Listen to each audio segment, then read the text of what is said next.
शिवाय। ओम नमो भगवते वासुदेवाय। ओम देवकी सुत गोविंद वासुदेव जगतपते देहि तनियम कृष्ण त्वाम अहम शरणम गतः। अथ श्री ब्रह्मांड महापुराणे मध्य भागे तृतीये उपोदघात पाते तपोवन दग्ध वर्णनम नाम सप्तमो अध्यायः। ओम नमः शिवाय। ऋषयः ऊचु किमर्थं तु वनं दग्धो मापवस्य महात्मनः कार्तवीर्येण विक्रम्य तन्नः प्रब्रूहि पृच्छतामो रक्षिता सा तु राजर्षिः प्रजानामिति नः श्रुतं कथं सा रक्षिता भूत्वा नाशयेत तपोवनं। सूतवाच आदित्यो विप्ररूपेण कार्तवीर्यमुपस्थितः तृप्तिकामा प्रयच्छान्नमादित्योऽहं न संशयः।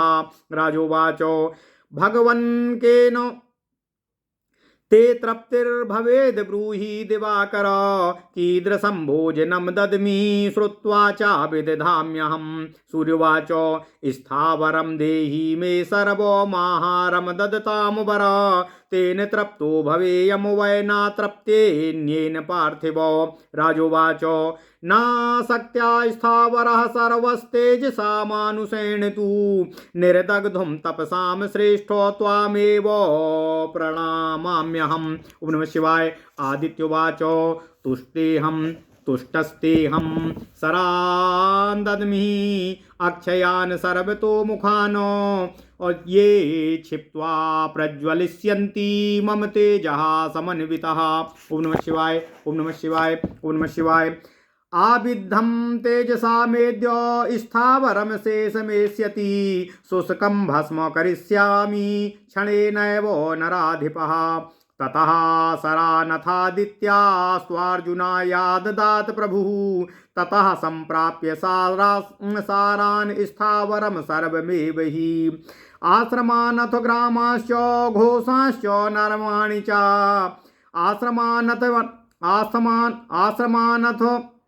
आश्रमानथ ग्रामाश्च घोषाश्च नगराणि च तपोवनानि रम्याणि वनान्यानुपवनानि च तच्चापक्षिप्तबाणौघा अदाहंस्थावरं नृपः निर्वृक्षा निस्तृणा भूमिर्दग्धा सौरेण तेजसा।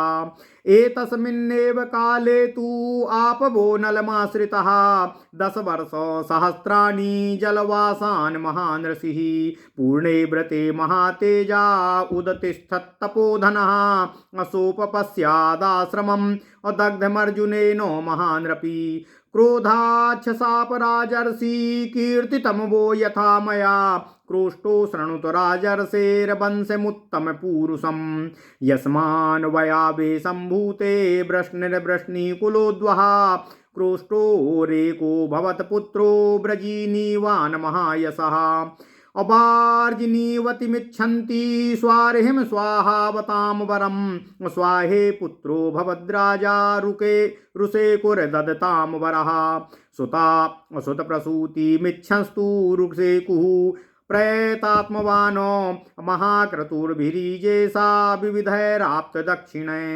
यज्ञे चित्ररथस्तस्य पुत्रः कर्मभिरन्वितः यज्ञे चैत्ररथिर्वीरो यज्वा विपुलदक्षिणः ससबिन्दुं परं व्रतं राजर्षीणामनुष्ठितः चक्रवर्ती महासत्त्वो महावीर्यो बहुप्रजाः।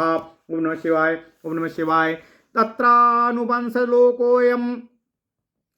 तत्रानुवंश श्लोकोऽयं यस्मिन् गीतः पुरातने ससबिन्दुस्तु पुत्राणां शतानामो भवच्छतं श्रीमतामनुरूपाणां भूरि द्रविण तेजसाम तेषां षट्वै प्रधानास्तु पृथुस्वाहा महाबला पृथा स्रवा पृथुयसाः पृथुकर्मा पृथुञ्जयः पृथुकीर्तिः पृथुर्दान्तो राजानः ससबिन्दवाः संसन्ति च पुराणज्ञाः पार्थो स्रवसमन्तरम् अक्षरस्य सुयज्ञस्य उष्णास्तत्सुतो भवतो उष्णा सा तु धर्मात्मा अवाप्य पृथिवीमिमामो आजहाराश्वमेधानां शतमुत्तां दक्षिणम् अमरुत्तस्तस्य तनयो राजर्षीणामनुव्रतः वीरकम्बलबर्हिस्तु मरुत्ततनयः स्मृतः पुत्रस्तु रुक्मकवचो विद्वान् कम्बलबर्हिषः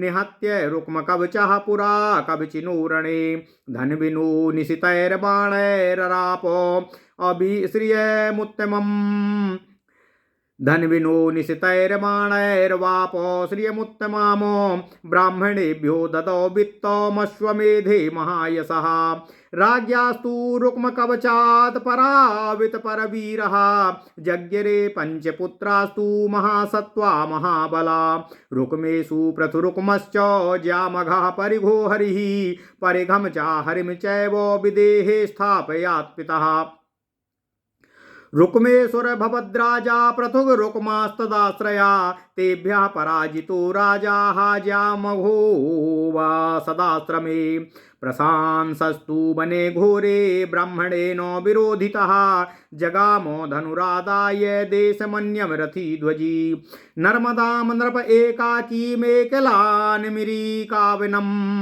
अदृक्ष्यवन्तं गिरिं गत्वा मुक्तिमन्तमथा विशत ओम नमः शिवाय ज्यामघस्या भवद्भार्यां शैव्या बलवती भृशम् अपुत्रोऽपि सा वै राजा भार्या मन्यां च नाविन्दति तस्यासि द्विजयो युद्धे तथा कन्यां वापसा अभार्यामुवाच भीतः संस्नुषेस्ति अतु नरेश्वरः एवमुक्ता ब्रवीदेवं कस्येयं ते स्नुषेति सा यस्य जनिष्यते पुत्रस्तस्य भार्या भविष्यति तस्या सा तपसोग्रेणो शैव्या चैव महाह्यसूयत तस्याः सा तपसोग्रेणो शैव्या चैव ह्यसूयत पुत्रं विदर्भं सुभगा शैव्या परिणता सती राजपुत्रस्तु विद्वांसो स्नुषायां क्रथ कौशिकी पुत्रो विदर्भो जनयच्छूरो रणविशारदो लोमपादं तृतीयं तु पश्चाज्जज्ञे सुधार्मिकम् अलोमपादो सुतो बभ्रूराकृतिस्तस्य चात्मजः कौशिकस्य चिदिः पुत्रस्तस्माच्चैद्या नृपा स्मृता क्रथो विदर्भपुत्रस्तु कुन्तिस्तस्यात्मजो भवतो कुन्तेर्धृष्टो सुतो जज्ञे रणे धृष्टः प्रतापवानो अधृष्टस्य पुत्रो धर्मात्मा निवृत्तिः परवीरः तस्य पुत्रो दशारहस्तु महाबलपराक्रमः दशारहस्य सुतो व्योमस्ततो जीमूत उच्यते जीमूतपुत्रो विक्रस्तिस्तस्य भीमरथः सुता अथ भीमो रथस्यासीत् पुत्रो स्थावरः किलः दानधर्मो रतो नित्यं शीलश्रुतपरायणा तस्य पुत्रो नवरथस्ततो दशरथा स्मृतः तस्य चैकादशरथः शकुनिस्तस्य चात्मजः तस्मात् करम्भको धन्वी देवरातो भवत्ततः ओम नमः शिवाय ओम नमः शिवाय देवछत्रो भवद्राजाः दैवरातिर्महायशा देवछत्रो सुतो यज्ञे देवनः छत्रनन्दनः देवनाथसा मधुरयज्ञे यस्य मेधार्धसम्भवः देवनाथ मधुरयज्ञे यस्य मेधार्थसम्भवः नन्दनश्च महातेजा मधोपुरुवासुस्तथाः आसीत् पुरुवसो पुत्रः पुरुद्वान् पुरुषोत्तमाः यज्ञे पुरुद्वता पुत्रो अभद्रवत्यां पुरुद्वः एक्ष्वाकी त्वा भवद्भार्याः सत्त्वस्यामुजायत तस्मात् सत्त्वगुणोपेताः सात्वतः कीर्तिवर्धिनः इमां विसृष्टिं विज्ञाय ज्यामघस्य महात्मना प्रजावानेति सायुज्यं राज्ञः सोमस्य धीमतः ओम नमः शिवाय ओम नमः शिवाय ओम नमः शिवाय ओम नमो भगवते वासुदेवाय ओम देवकी सुत गोविंद वासुदेव जगतपते देहि मे तन्यं कृष्ण त्वाम अहम शरणं गतः ओम नमः शिवाय ओम नमः शिवाय ओम नमः शिवाय अथ श्री ब्रह्मांड महापुराणे मध्यभाग तृतीय उपोदघातपाद 70वां अध्याय तपोवन दग्ध वर्णनम। ओम नमः शिवाय। ऋषियों ने कहा कि हे सूत जी, कार्तवीर्य अर्जुन ने अपना पराक्रम दिखाकर महात्मा आपव अर्थात वशिष्ठ जी का आश्रम क्यों जला दिया? वह राजर्षि कार्तवीर्य तो प्रजा का रक्षक था, ऐसा विशेषतः आपके मुखारबिंद से ही हम लोगों ने सुना है। फिर भी उन्होंने ब्रह्मर्षि आपव अर्थात वशिष्ठ जी के तपोवन को क्यों जला दिया। सूत जी बोले कि उन राजा कार्तवीर्य के पास विप्र रूप से आदित्य उपस्थित हुए और बोले, हे राजन, मैं भूखा हूँ, अपनी भूख मिटाने की इच्छा से आपके पास आया हूँ। आप मुझे अन्न प्रदान कीजिए, मैं आदित्य हूँ, इसमें संदेह नहीं है। राजा ने कहा, हे भगवान सूर्य, आपकी स्तुति किसके द्वारा होगी, आपकी तृप्ति किसके द्वारा होगी, आप यह मुझे बताने की कृपा करें। मैं आपको कैसा भोजन प्रदान करूं, यह सुनकर मैं उसकी व्यवस्था कर सकूं। सूर्य देव ने कहा, हे दानियों में श्रेष्ठ राजन, मुझे आप समस्त स्थावर जड़ पदार्थ, नदी, पर्वत, वन, समुद्र आदि को प्रदान कीजिए, उससे ही मेरी तृप्ति होगी, अन्य किसी पदार्थ से मेरी तृप्ति नहीं होगी। राजा ने कहा, हे तेजस्वियों में श्रेष्ठ, मैं मानव तेज द्वारा समस्त जड़ चेतन को जलाने में असमर्थ हूँ, इसलिए आपको ही प्रणाम करता हूँ। आदित्य बोले, हे राजन, मैं तुम पर बहुत प्रसन्न हूँ। मैं तुम्हें सब ओर मुख वाले अक्षय बाणों को दे रहा हूँ, जो मेरे तेज से युक्त बाणों को फेंकते ही जलने लगेंगे। मेरे तेज से आविद्ध ये बाण आज समस्त स्थावर जगत को सोख लेंगे और सूखे हुए को राजन मैं क्षण भर में ही भस्म कर दूंगा। उसके बाद उन भगवान आदित्य ने राजा कार्तवीर्य के लिए उन बाणों को दिया। उसके बाद उन बाणों को प्राप्त कर राजा ने अपने धनुष पर रखे हुए बाणों से समस्त स्थावर जगत, आश्रम, ग्राम, बस्तियां, नगर, तपोवन, रम्यवन और उपवनों को जला डाला। उस समय सूर्य के तेज में भूमि वृक्ष रहित और घास रहित पूरी तरह से जल गई। उसी समय आपो मुनि आग के आश्रित होने के कारण आग से बचने के लिए 10,000 वर्षों तक जल में निवास करते रहे। जब उन महातेजस्वी आपो मुनि का व्रत पूर्ण हो गया, तब वे तपस्वी उठे तो उन महान ऋषि ने अपने आश्रम को कार्तवीर्य अर्जुन द्वारा जला दिया गया हुआ देखा। आश्रम को जला हुआ देखकर क्रोधित राजर्षि ने अर्जुन को शाप दे दिया। वह मैं आप लोगों को आगे बता रहा हूँ। सूत जी ने कहा, जब आप राजर्षि क्रोष्टु के उत्तम पुरुष वाले वंश का वर्णन सुनिए, जिसके वंश में वृष्टि वंश के प्रवर्तक वृष्णि का जन्म हुआ था। राजर्षि क्रोष्ट के एक महायशस्वी पुत्र ब्रजनीवान हुए। ब्रजनीवान के पुत्र स्वाही हुए, जो स्वाहा करने वालों में श्रेष्ठ थे। उन्हें लोग बहुत चाहते थे। स्वाही के पुत्र दानियों में श्रेष्ठ राजा ऋषेकु हुए।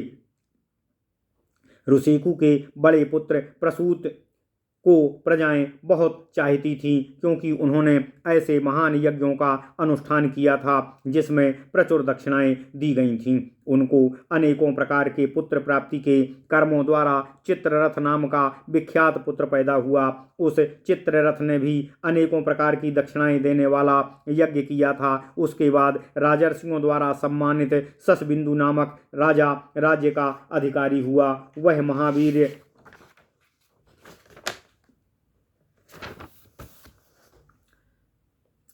महापराक्रमी तथा बहुत प्रजाओं वाला चक्रवर्ती राजा हुआ। प्राचीन पुरुषों द्वारा उसके विषय में यह श्लोक कहा जाता है कि आशय है कि राजा शशबिंदु के 100 बहुत धनी, बुद्धिमान और तेजस्वी पुत्र थे, जिनके 6 मुख थे। वे पृथुगण के नाम से विख्यात थे। वे 6 पुत्र महान बलशाली थे। उनके नाम थे पृथुश्रवा, पृथुयशा, पृथुधर्मा, पृथुंजय, पृथुकीर्ति और पृथुदाता। ये सभी शशबिंदु के पुत्र के नाम से विख्यात थे। सभी पुराण पृथुश्रवा के पुत्र अंतर की बड़ी प्रशंसा करते थे। यही अंतर प्राचीन काल में यज्ञ का पुत्र हुआ था। उसी धर्मात्मा ने उसना नाम से इस पृथ्वी को तृप्त किया था। परम धार्मिक विचारों वाले उसना ने 100 अश्वमेध यज्ञ किए थे। उसका पुत्र मरुत हुआ, जिसे राजर्षियों ने बहुत अधिक आदर प्रदान किया। मरुत का पुत्र वीर कंबलबरही कहा जाता है। कंबलबरही का पुत्र परम विद्वान राजा रुक्मकवच हुए। पूर्व काल में इस प्रकार राजा रुक्मकवच ने अनेकों धनुष बाण और कवचधारी योद्धाओं को युद्ध में तीक्ष्ण बाणों से मारकर उत्तम लक्ष्मी को प्राप्त किया और अश्वमेध यज्ञ में ब्राह्मणों को बहुत अधिक दान दिया। उस राजा रुक्म कवच ने शत्रुवीरों को नष्ट करने वाले महाबली महापराक्रमी 5 वीर पुत्र उत्पन्न किए, जिसके नाम थे रुक्मेशु, पृथु, रुक्म, ज्यामघ, परिघ और हरि। परिघ और हरि नामक पुत्रों को पिता ने विदेश देश में स्थापित किया। रुक्मेशु अपने पिता के राज्य का उत्तराधिकारी हुआ। पृथु रुक्म उसके अधीन था। उन सभी भाइयों ने मिलकर ज्यामघ को देश निकाला दे दिया, जिससे वन में उसने अपना आश्रम बनाया। वह घोर आश्रम वन्य प्रदेश में रह रहा था। जब वह घोर वन प्रदेश में रह रहा था, उस समय मुनि की जीविका जीने वाले ज्यामघ को एक ब्राह्मण प्रेरित किया, जिससे प्रभावित होकर रथ पर चढ़कर वह ज्यामघ मध्य देश में पहुंचा। वहां नर्मदा के तट के किनारे वाले देश में एकांत विचरता हुआ वह मेकल पर्वत की चोटियों से ऋक्षवान पर्वत नामक पर्वत पर पहुंचा और वहां से मुक्तिमान पर्वत पर प्रविष्ट हो गया। ज्यामघ की पत्नी शैव्या परम शक्तिशालिनी और साहस वाली थी। यद्यपि उसका कोई पुत्र नहीं था, फिर भी राजा होते हुए भी उसने दूसरी स्त्री से विवाह नहीं किया था। एक युद्ध में राजा ज्यामघ की विजय हुई। उस विजय में उसने एक कन्या प्राप्त की। राजा ने उस कन्या को लाकर अपने पत्नी से यह कहा कि यह तुम्हारी पुत्र वधू है। राजा के ऐसा कहने पर शैव्या ने कहा कि यह किसकी वधू होगी। तब राजा ने कहा कि तुमको जो पुत्र उत्पन्न होगा उसकी यह पत्नी होगी, अर्थात तुम्हारी पुत्र वधू होगी। राजा के इस वचन से शैव्या ने कठोर तपस्या की, जिससे उसको एक पुत्र हुआ। सुंदरी साध्वी शैव्या ने वृद्धावस्था में इस प्रकार विदर्भ नामक पुत्र को जन्म दिया। उसकी पुत्र वधू में विदर्भ से कृथ और कौशिक नामक 2 विद्वान राजपुत्र पैदा हुए, जो दोनों राजपुत्र सूरवीर और युद्ध में कुशल थे। बाद में उस पुत्र वधू ने विदर्भ से तृतीय अत्यंत धार्मिक पुत्र लोमपाद को जन्म दिया। लोमपाद के पुत्र बभ्रू हुए तथा उन बभ्रू के पुत्र आकृति हुए। उधर विदर्भ पुत्र कौशिक के पुत्र चिदी हुए और उनसे पैदा होने वाले राजागण चैद्य कहे गए। उधर कृथ जो विदर्भ के पुत्र थे, उनके पुत्र कुंती हुए। कुंती के पुत्र धृष्ट हुए, जो युद्ध में धृष्ट और प्रतापी राजा थे। धृष्ट के पुत्र शत्रुवीरों को मारने वाले धर्मात्मा राजा निवृत्ति हुए। उनके महाबली और महापराक्रमी राजा दसार हुए। दसार के पुत्र राजा व्योम हुए। उसके बाद उनके पुत्र जीमूत कहे जाते हैं। जीमूत के पुत्र विकृति हुए। उन विकृति के पुत्र भीमरथ स्मरण किए जाते हैं। उसके बाद भीमरथ के पुत्र रथवर थे। वे राजा रथवर दान और धर्म में लगे रहते थे तथा अच्छे आचरण वाले तथा वेदों का अध्ययन करने वाले थे। उनके पुत्र नवरथ हुए। उसके बाद उनके पुत्र दशरथ स्मरण किए जाते हैं। उन दशरथ के पुत्र एकादश रथ हुए। उनके पुत्र शकुनी हुए। उसने धनुष को धारण करने वाले राजा करम्भक हुए। फिर करम्भक के पुत्र देवरात हुए। ओम नमः शिवाय। देवरात के पुत्र राजा देवछत्र हुए, जो महापराक्रमी दैवराती कहे गए। अर्थात देवरात के पुत्र दैवराती अपात्यार्थक हुए। देवछत्र के पुत्र छत्रनंदन देवन हुए। देवन से मधु का जन्म हुआ और फिर उनके पुत्र मेधार्थ संभव हुए। उन मधु के महातेजस्वी नंदन तथा पुरुवसु हुए। पुरुवसु के पुत्र पुरुषोत्तम पुरुद्वान हुए। राजा पुरुद्वान की पत्नी भद्रवती थी, अतः पुरुद्वान से भद्रवती ने पुरुद्वह को जन्म दिया। उनकी पत्नी इक्ष्वाकु वंश में उत्पन्न हुई थीं। उनसे सत्वगुण से युक्त पुत्र सात्वत कीर्तिवर्धन हुए। महाराजा महात्मा ज्यामघ की इस विशेष सृष्टि के विषय को विशेष रूप से जानकर मनुष्य संतान वाला होता है और परम बुद्धिमान राजा सोम के सानिध्य को प्राप्त करता है। ओम नमः शिवाय। इति श्री ब्रह्मांड महापुराणे वायुप्रोक्ते मध्य भागे तृतीय उपोद्घातपाते सप्तमोऽध्यायः। इस प्रकार श्री ब्रह्मांड महापुराण वायुप्रोक्त मध्य भाग तृतीय उपोद्घातपाद का 70वां अध्याय तपोवन दग्ध वर्णन पूर्ण हुआ। ओम नमः शिवाय, ओम नमः शिवाय, ओम नमः शिवाय। ओम नमो भगवते वासुदेवाय। ओम देवकी सुत गोविंद वासुदेव जगतपति देहि में तन्यम कृष्ण त्वाम अहम शरणम गतः। ओम नमः